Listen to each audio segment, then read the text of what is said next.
Bhagavata is about Lord Krishna. Shiva Purana is about Lord Shiva. And like this, all the different scriptures, they are about different deities, gods. But Bhagavad Gita is about yourself. It's about you. It's about no one else. It's about you.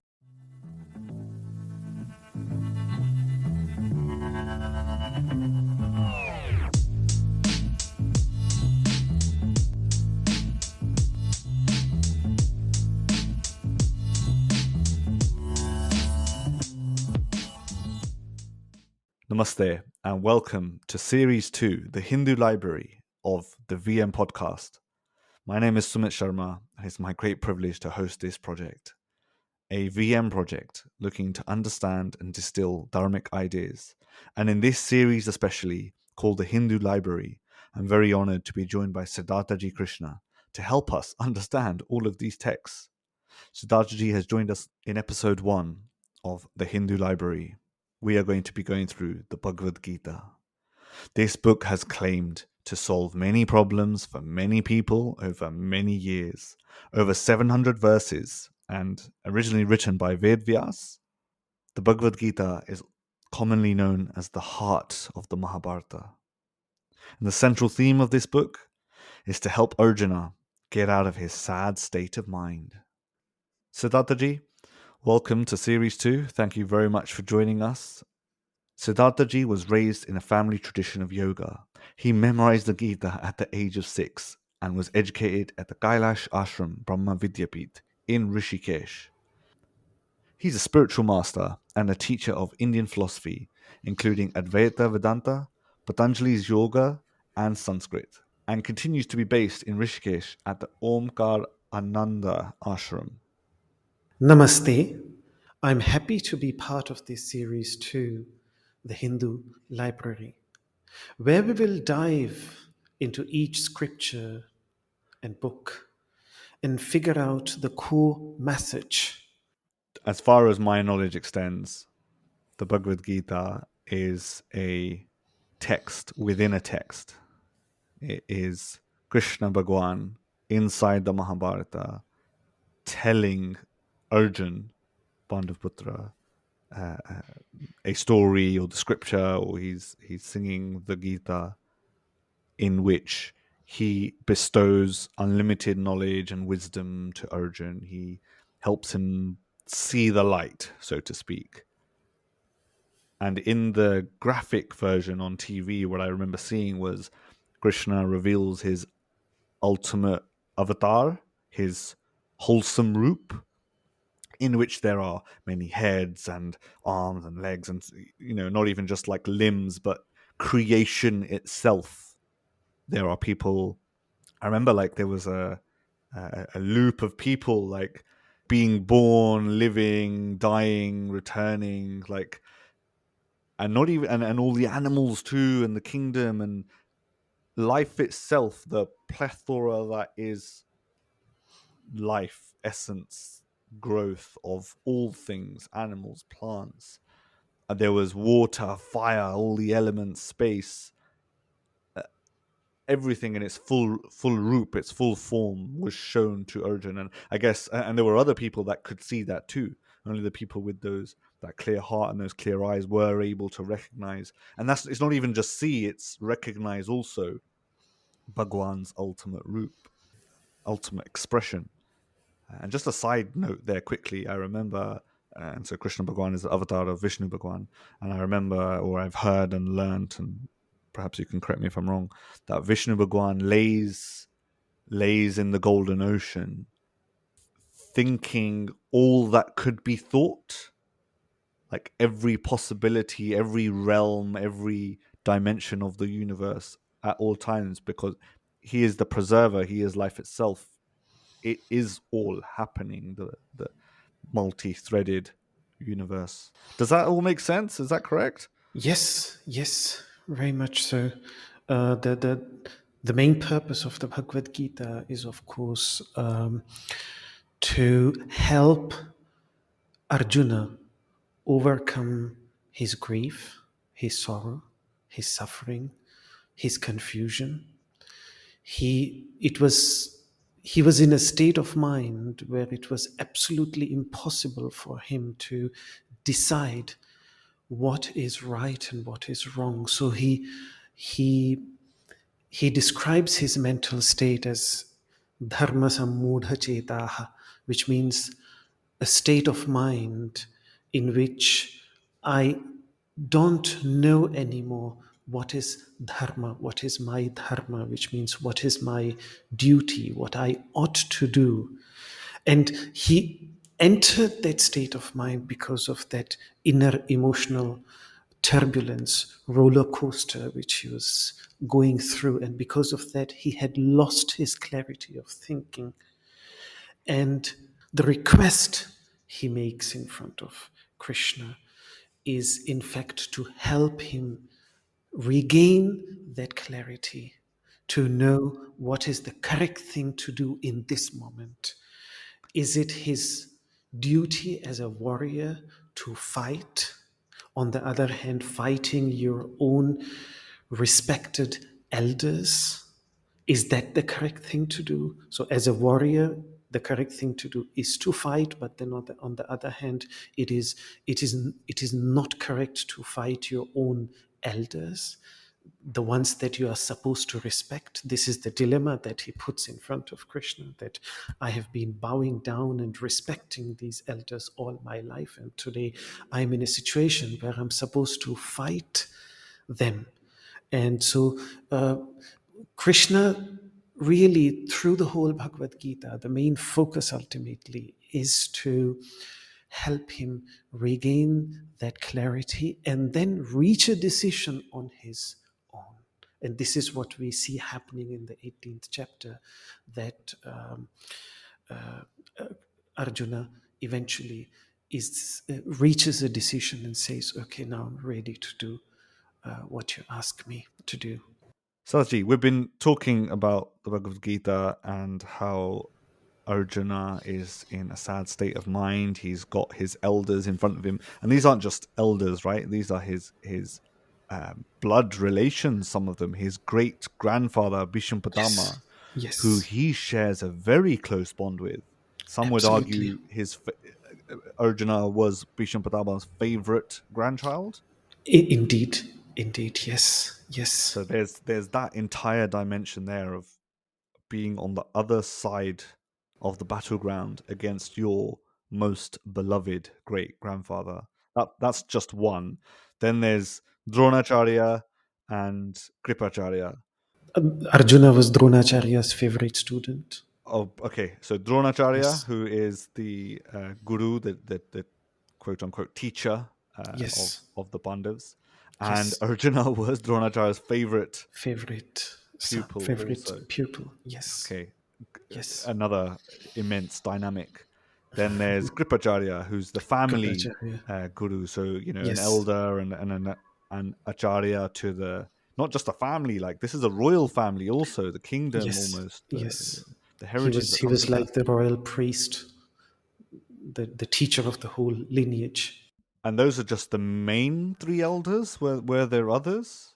Yes, there were many. There was also, uh, I think his name is Devadatta, and he was the younger brother of Shantanu.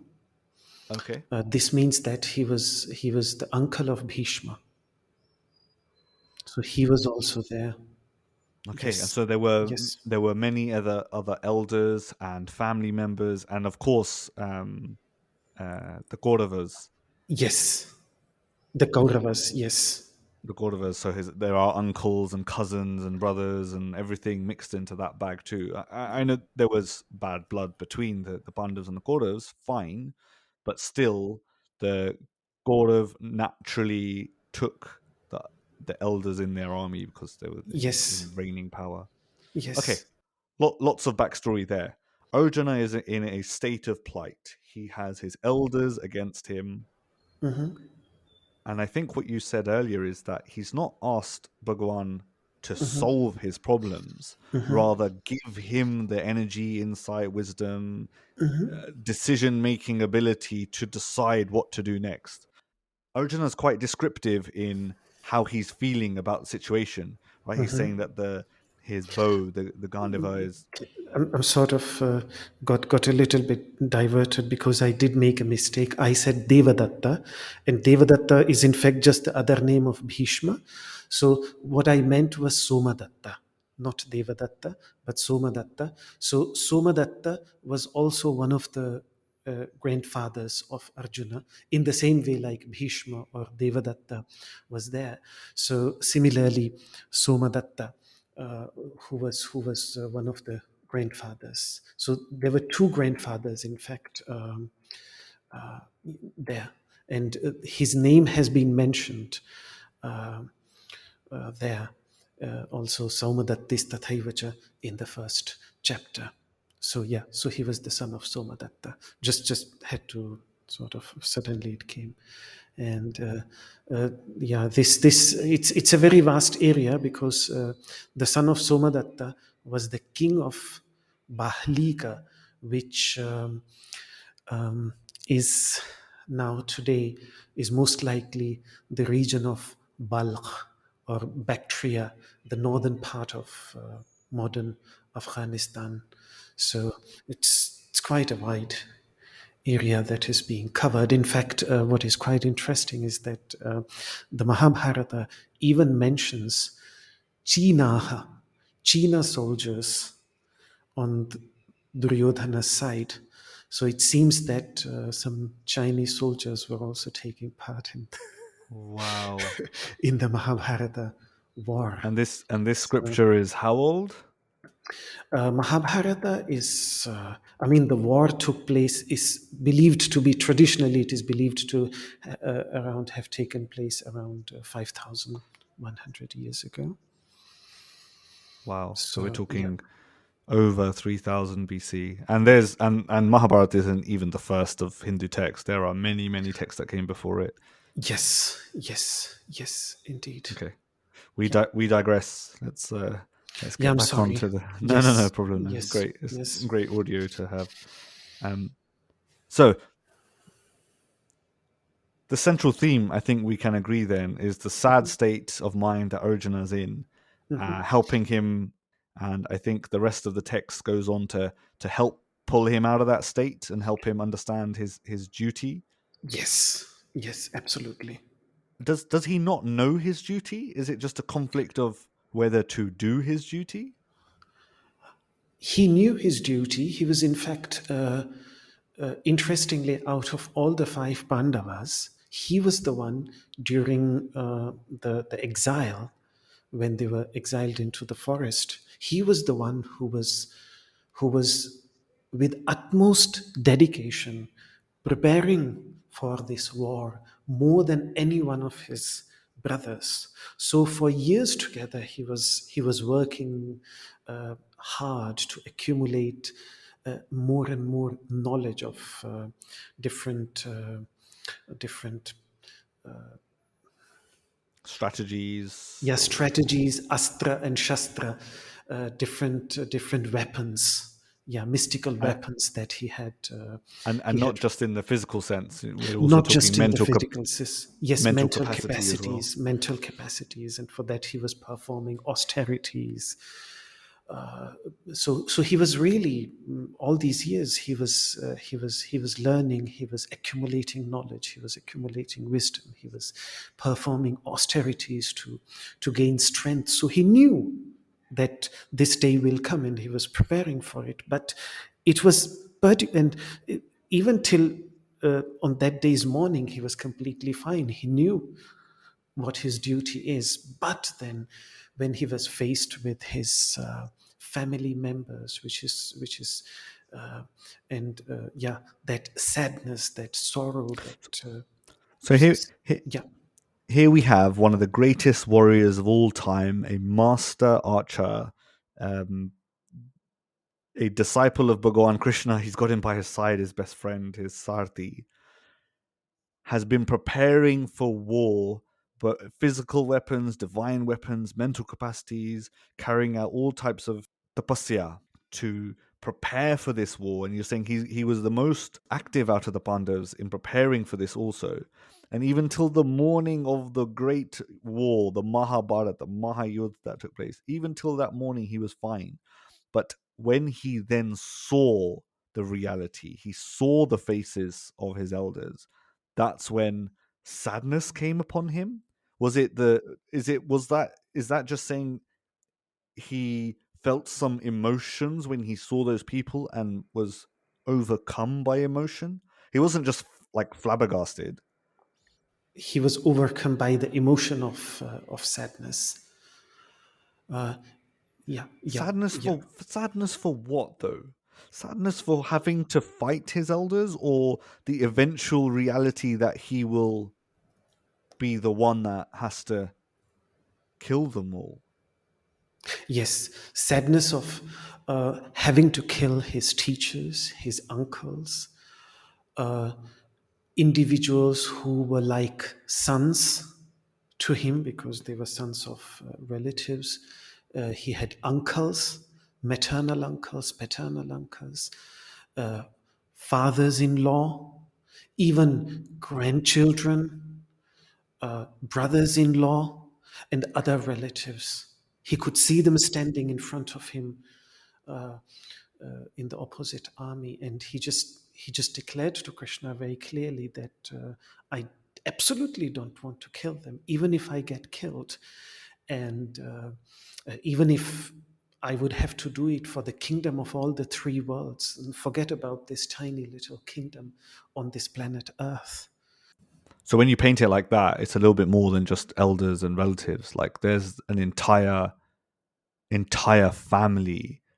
I didn't actually know that, or I hadn't ever thought of it like that. Like brothers and sons and grandchildren, like entire families, not just the elders that you see. So Yes. deeply conflicted. And the important thing here is that in the beginning he in fact asks Krishna to uh, take him between both armies so that he can survey both armies. So he's seeing relatives not only in the opposite army, but he's also seeing his own kith and kin, the closest, his friends, on his side, and he's worried that this war might lead them to be killed at some point. So, and this is metaphorically also a very important happening, which my teacher used to point out that the Bhagavad Gita's teaching does not happen on one side, but it happens between both sides. So you're not identifying with any one of the sides, but you are in a position where you can critically see the good and bad in both sides, because there are good people on the bad side and there are maybe some bad people on the good side as well. So yeah, it's quite complex That's setup. very that's very interesting the way you portray that. And in fact, let's zoom out of Arjun's story specifically and analyze the Gita as a whole. And I think you just put it beautifully there, right? In the story, Arjuna is obviously on his side of the army, and he asks Krishna Bhagwan, his charioteer, to take me into the middle of the battleground. And this is not common. This is not normal practice. But I think because they were all family, and I think the sun hadn't risen just yet, war wasn't allowed to begin. So, or the announcement of the beginning of war hadn't happened. This had happened because they had already blown their conches. So, yeah, they had blown their conches. The sun had risen. That's why they came out of their tents and they were actually gathered there. It's so interesting, right? So Arjuna is on his side of the war, of the battleground, and asks Krishna Bhagwan, his charioteer, to take him into the middle of the battle, the no man's land, so to speak. And this is quite uncommon practice. You wouldn't normally go there. And even on the Kaurav side, they were asking each other, what is Arjun doing? Why is he in the middle? What's going on? And I think there were some comments that he looks troubled. So even from the Kaurav side, they could see he was troubled. I think what you've just also said there and painted for me, and my brain is just overanalyzing this now to another level, but when looking at the Gita, you're analyzing it from both sides. So Arjuna was sad that he could see relatives on the Kaurav side, entire families that may have to die as a result of this war, but also family members on this other side, on the Pandav side, his closest brothers and family, kith and kin, you said, they might also suffer as a result of this war. Some of them may die. So he's actually looking at both sides of the story, the Yes. good and the bad, so to speak. Yeah. And Siddharthji, correct me if I'm wrong here, but what we're saying is when analyzing one's problems, one's challenges, it's important to step into the middle and analyze both sides, the good in the bad and the bad in the good. Precisely. That's why it is such a significant thing that happened in the beginning, that the entire discourse of the Bhagavad Gita is not by standing on one side, but so that you, and this deeply relates to an idea of the Upanishads, which is when this Upanishad, particularly Kathopanishad, is deeply related, has tremendous influence on the Bhagavad Gita, where Nachiketa asks his teacher, "Give me the teaching which is beyond dharma and adharma, which is beyond what is right and what is wrong, beyond both, which is an overarching truth beyond right and wrong." So somehow, ultimately, yes, the first word is the first word of the Bhagavad Gita is dharma. The first letter of the Bhagavad Gita is dhar. The last letter of the Bhagavad Gita is ma. Quintessentially, the whole Bhagavad Gita is speaking about dharma, but it's a dharma which overarches the sense of right and wrong in itself. Dharma itself has something from within Dharma has manifested and become adharma. It's like a matter and non-matter. Yeah, yeah. Wow, my brain is being fried. The whole purpose of the Mahabharata is to help us identify dharma in its three positions. Dharma, when it presents itself in the garb of adharma. That's the first thing. Apparently, it seems from outside that this person is doing adharma, but in reality, the intention and the purpose is actually dharma.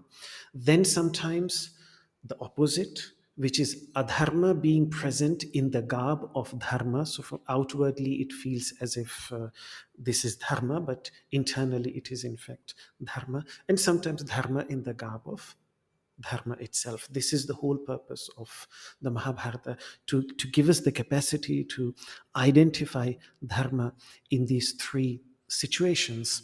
However, the purpose of the Bhagavad Gita is to dive deeper, and not only to explore this, can we say, dichotomy, but the underlying factor of both dharma and adharma, which transcends both the sense of good and even the sense of, certainly, the sense of bad.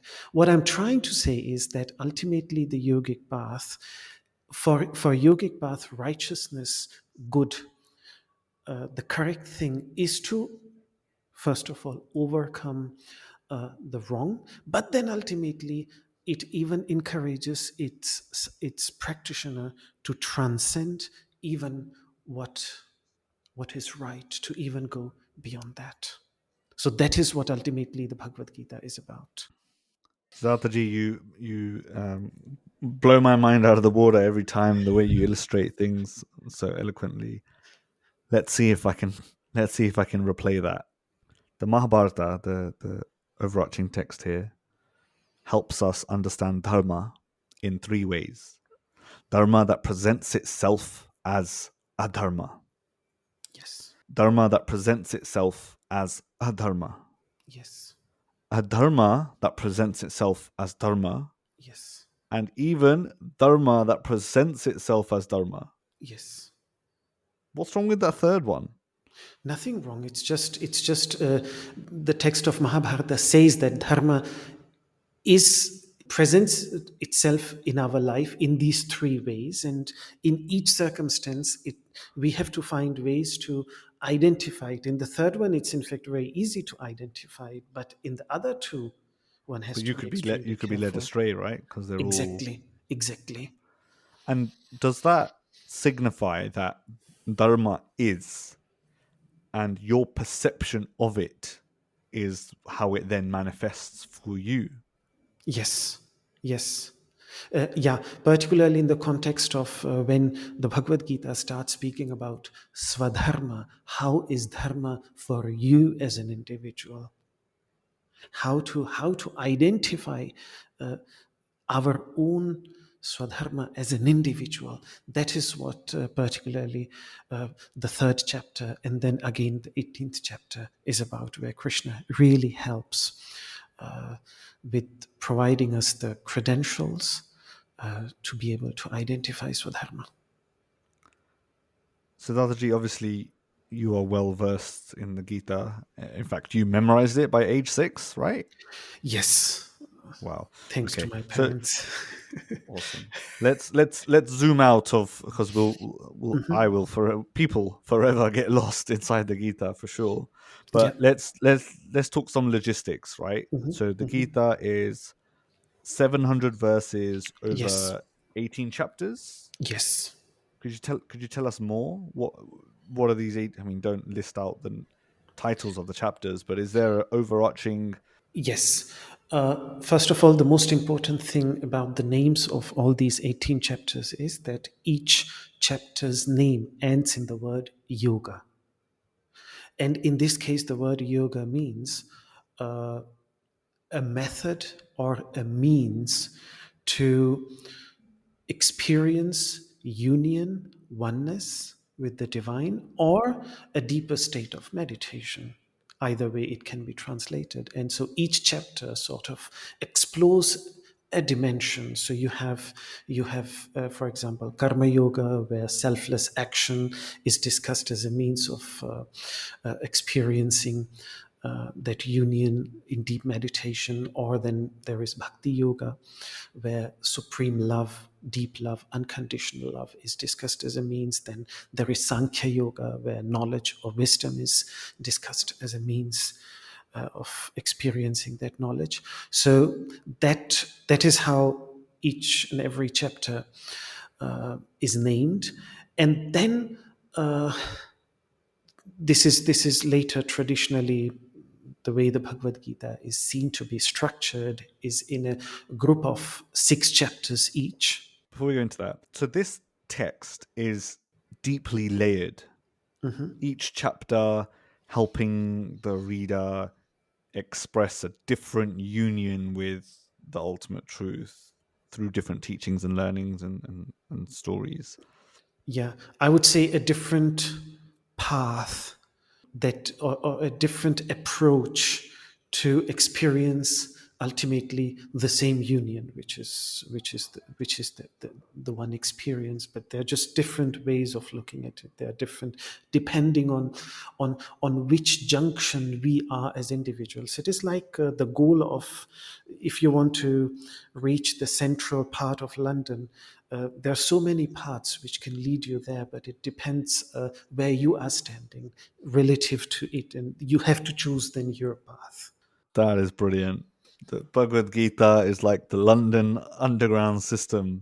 Depends where you are, will change which station you get on at, which junction you get to. And so, like that, the Bhagavad Gita is a piece of text. It's the densest map Yeah, that will help you wherever you are in your journey get through trials and tribulations. And one of those paths, or one of those stories that has been decorated so profoundly inside the Gita, is that of Pandavaputra Arjuna and his plight of standing in the battlefield against his elders, against his family, knowing he will have to slay some of them, knowing that members on his side would also be slain in this war. But to what end? Why must he go through this journey? Is it his duty? And here's something I thought of earlier. Is not his duty of a warrior being tested against his family or life or emotional duties? Because surely there's another warrior in a similar position whose family were not on the other side would have an easier time. Yes. So is Arjuna conflicted in his duties? Yes, he's absolutely conflicted in his duties. He's conflicted, he's confused, and this is the biggest question, because if those people would not have been his relatives, then maybe this problem would not have come. And but because this time it's his relatives, his kith and kin, this was the big test for him.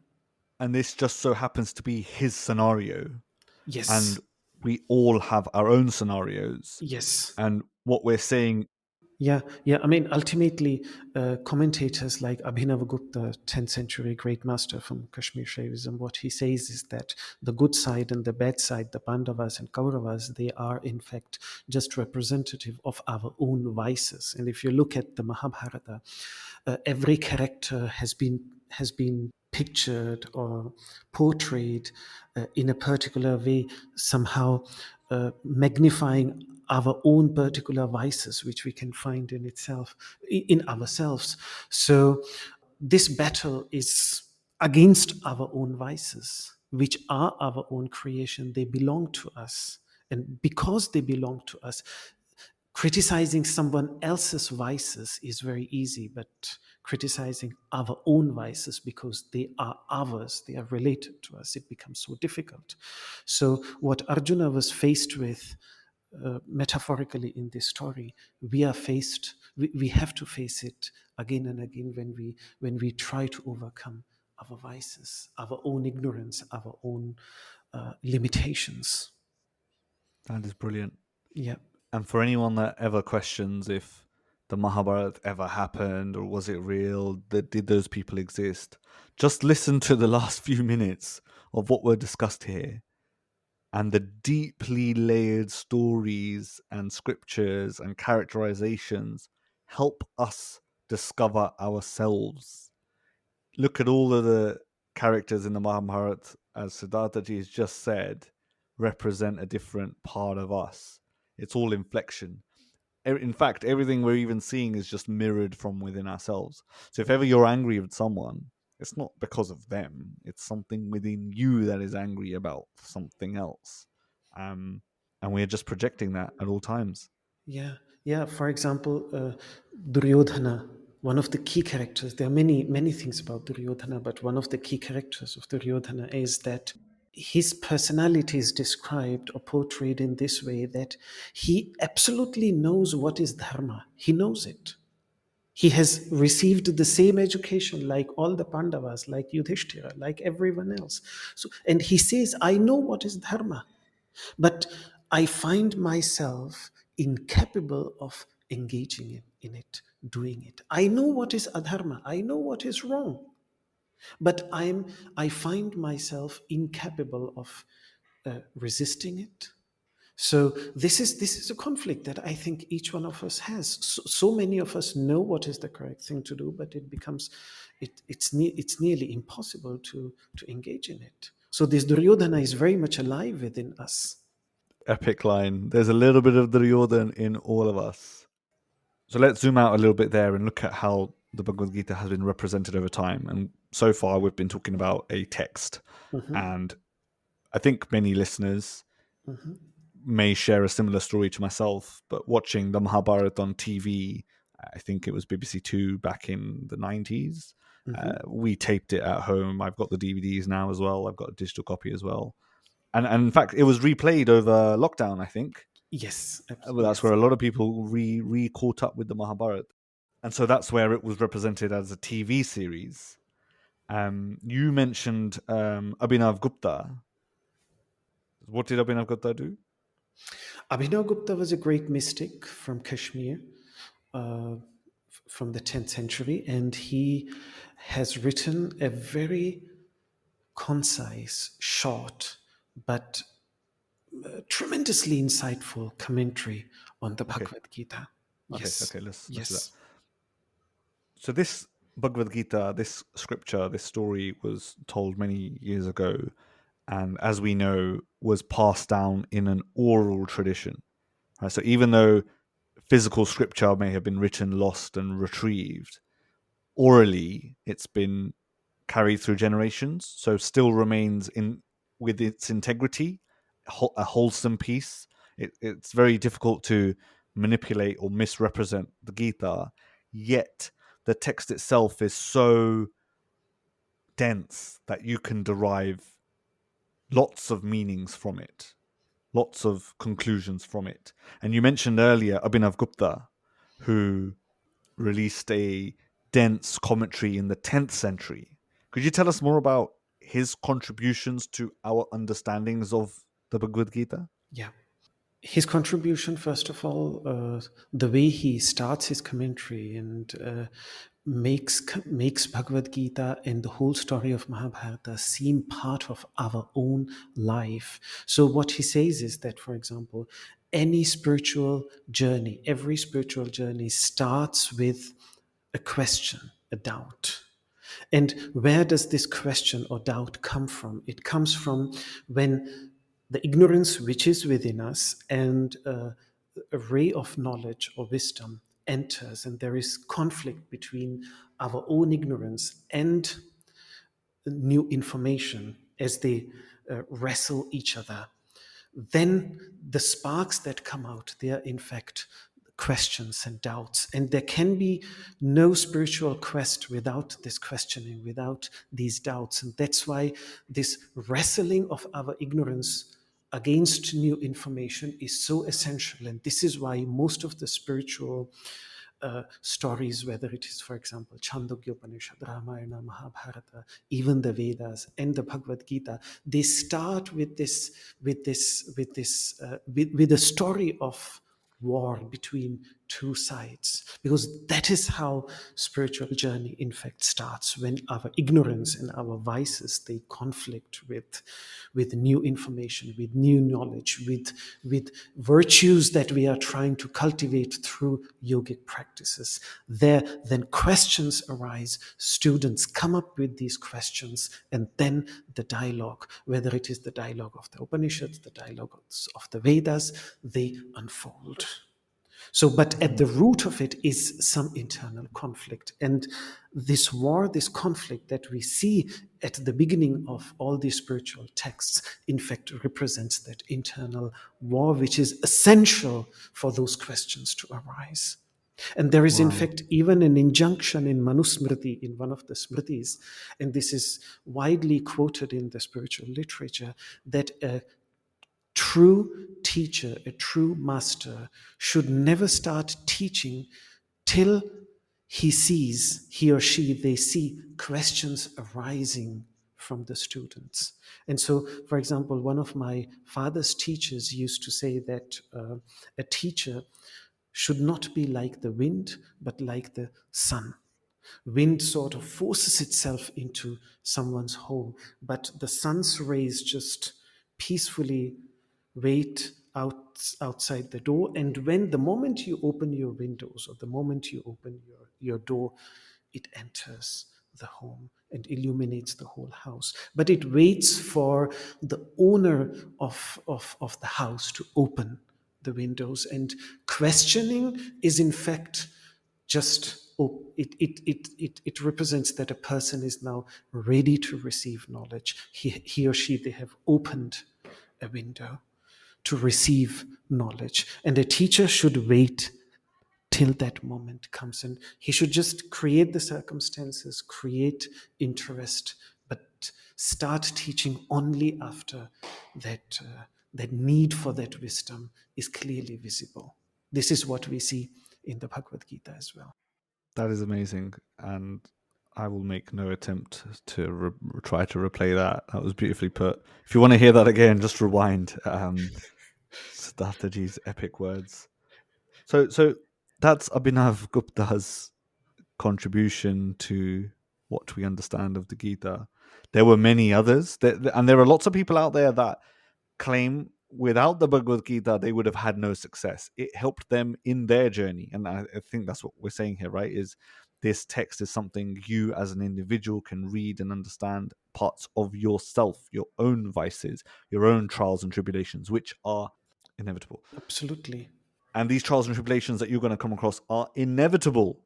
Yes. Are inevitable. They are going to happen. They are bound to happen. They have to happen for you to grow as an individual.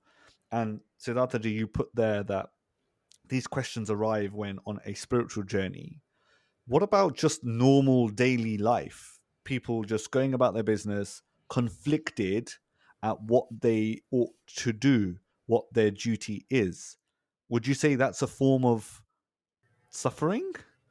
It's a form of suffering. Yes, and I mean, today we have made spirituality a little bit, which is something far away. But the Sanskrit word for spirituality, which is adhyatma, is simply what you come across when you start looking within yourself. That's the word in Sanskrit. So it's just the moment you start looking into yourself and you start trying to resolve your issues, you are in this realm. And That's Srimad Bhagavad Gita s- helps us find our milestones and guides us through different alleys and sub alleys. The moment you enter this rather otherwise quite unknown land, internal land, and everybody has it. So spirituality seems, I mean, the way we use it in English language, I don't even know the word spiritus comes from the word spirit, which is closest to the idea of prana. But we in the Sanskrit traditions, I think the word adhyatma is very simple, just that which you find when within yourself. That's all what it means. brilliant, brilliant. Plenty of mic drop moments here. So there were lots of people that claimed that the Bhagavad Gita helped them. So Bala Yes, Gangadhara Tilak, Balagangadhar Tilaka was one of them. Mahatma Gandhi was certainly one of them. Ralph Waldo Emerson. Emerson in the West, yes. Who else? Then there is this Schopenhauer, the great German philosopher. He was there. The one that speaks a lot about. He's this famous actor, Will Smith. I didn't know that his face is well known to me, but I didn't know that he talks of the Bhagavad Gita. Very interesting.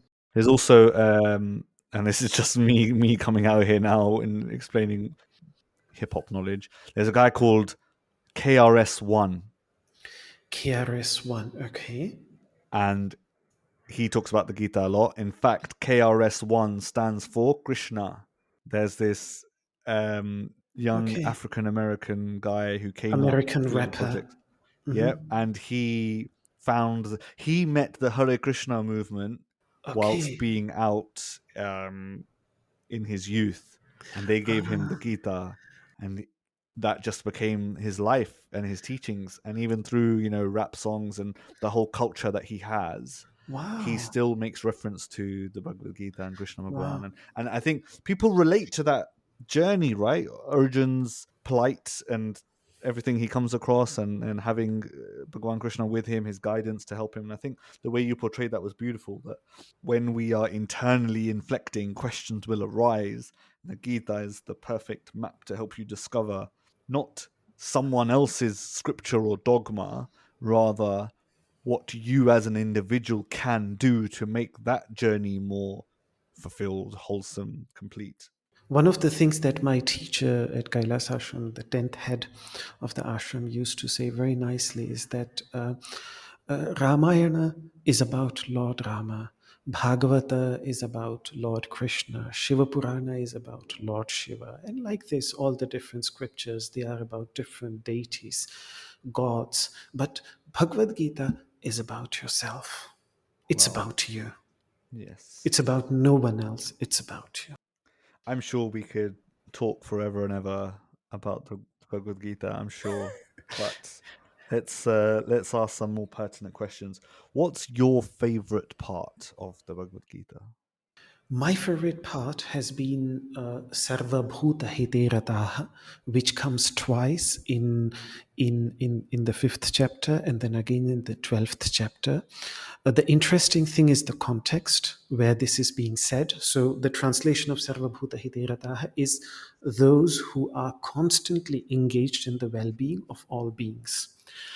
In the 12th chapter, it has been said in the context of a practitioner, and in the fifth chapter, it has been said in the context of someone who has attained perfection. So, in both cases, Krishna lays tremendous importance on being engaged in the well being of all beings. All beings simply means all beings without any consideration or discrimination, just all living entities. Something that we can do to be for their well-being. So this sort of, for me, this summarizes the the the quintessence of the path as well as the quintessence of the goal of the Bhagavad Gita, to transform a selfish human being into someone who is selflessly engaged in the well-being of all beings without any consideration of caste, creed, or any kind of discrimination. Really nice. And why? Why is that your favorite? That's my favorite because it inspires me to rise above my own limitations, my own selfish interests, and I see the whole world, including myself, each one of us, being guided simply by our own selfish interests. And I think the reason of all the mess that we have created in the world around us, whether it is environmental problems, so all these problems, they are ultimately because each one of us just is selfishly interested. And if the message of the Bhagavad Gita can transform us into being engaged in the well-being of others, then it has the capacity to transform the society immensely.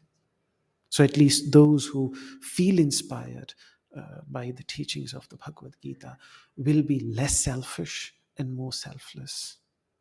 They will dedicate more time to make this world a better place, to bring happiness into others' lives, instead of causing sorrow, inflict sorrow and pain on others, which is what we usually do. None of us is bad. No human being is inherently bad, but because of our, that's in the 16th chapter, Krishna speaks about the three doors to hell: selfish interest, anger, and greed.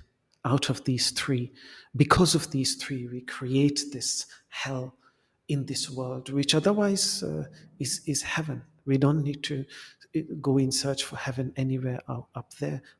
Our life in itself can be heavenly if we just get rid of these three doors of that lead us into a hell-like state of mind. And the Gita itself, for someone who's never heard of the Gita, never picked it up, has no idea what we're talking about, for someone that's at the beginning of their journey of knowing what the Bhagavad Gita is, maybe picking up and reading it, trying to understand it, for someone there, what advice could you offer them about this journey they're about to undertake? Because I imagine people come with expectations, Yes. like this will solve all my problems. Yes, yes. Yeah, so many commentaries, so many translations, hundreds and thousands of translations and commentaries have been written on the Bhagavad Gita. And yeah, I can only speak speak out of my own interest. And so the translation that I really like, particularly because of its being very simple and easy to read, that would be Eknath Ishwaran's translation. And if someone wants to go a little bit deeper, then Dr. S. Radhakrishnan's translation and commentary, who was the second president of India and a great philosopher, his approach is very universal, very all-encompassing. And yeah, so these are in in English, these two are my favorite ones. Epic stuff. Is there anything else you think we should cover? I mean, there is so much that we could cover, but Why do you think the Bhagavad Gita has the light shone upon it that it does? And what I mean by that is it's revered, it's deemed to be so important.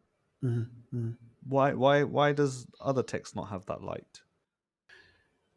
there are several reasons. First of all, many texts, either the texts that were there before the Bhagavad Gita, they were extremely detailed. So, for example, if you would, it could take up to the age of 24 to study all the Vedas. The Vedas are vast; it's a vast body of literature. Even just merely studying the Upanishads with the commentaries and sub-commentaries in places like Kailash Ashram can take up to 6-7 years. It's a vast body of literature. What we find in the Upanishad is the quintessence of the mystical teachings in the Vedas, and what we find in the Bhagavad Gita is the quintessence of the mystical teachings in the Upanishad. So it's really the quintessence of the Vedas. So this is the first reason that, and yet only in 700 verses. So it's deeply condensed. It covers everything that is required, nothing is left out. And something else that makes the Bhagavad Gita very unique and very special is its universal approach. So within the Vedic traditions, there are so many sub-traditions, there are so many different beliefs, there are so many different philosophical outlooks. But the Bhagavad Gita is most likely, after the Upanishads, the only text that no matter whether you are a Shiva devotee, you come in the Shaiva traditions, Shakta traditions, Vaishnava traditions, no matter what tradition you follow, great authors from these traditions have commented on the Bhagavad Gita and deeply respect the Bhagavad Gita because of its universal and all-embracing approach. No other text has been capable of doing this, and that's why I think the saying in the Sanskrit text is Sarva Shastramayi Gita, that the Gita has the essence of all the scriptures. If you can't study all other scriptures, then at least study the Bhagavad Gita. By studying the Bhagavad Gita, one would have studied the essence of all other relevant texts of the Vedic tradition. Wow, what a Yes. lovely way, what a beautiful way to try and summarize the Gita itself. Siddhartha, let's try. This might be difficult. Can we summarize the Gita into 3 points? Work selflessly, love unconditionally. This is the path to wisdom. Very nice. I think we'll have to end this episode right here on that beautiful note. The Bhagavad Gita, a complex, dense text, one that has been represented, commentated upon, speculated upon, and definitely relied upon for thousands of years.